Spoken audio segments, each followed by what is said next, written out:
accusing each other, and that is done with an intention of keeping the growth up. So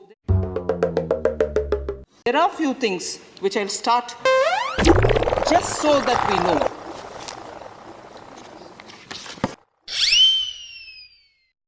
At 19, it was 5.1 only. Then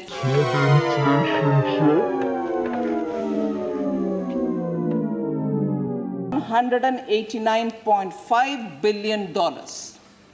Whereas when we finished in 19,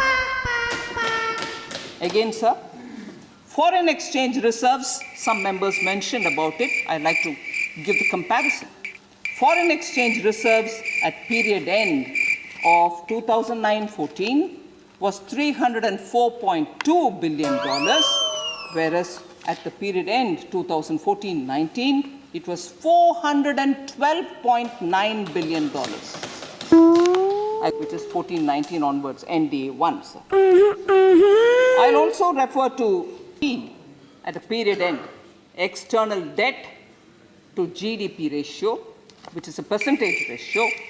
At the end of UPA2, that is 2009-14, 23.9% was the external debt to GDP ratio, and government now facing a situation on which loans, and that's because we were able to recapitalize. Recognized for the problem of NPA that they have and consequences. Second, when we are able to bring them together, there's a better utilization of the savings which are otherwise lying dormant.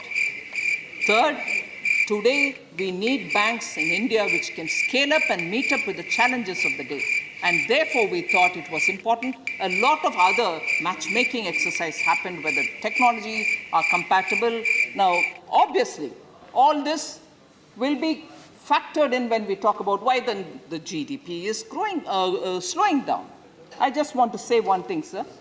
Between 2014 and 19, the GDP accelerated 7.4% in 14-15, 8% in 15-16, 8.2 in 16-17, before the lagged effect of the twin balance sheet set in. And as a result, private investment started suffering because the NPAs were still alive in the banks. They didn't have additional money to go on investing further. So the lagged effect of declining investment caught on, and therefore the GDP growth rate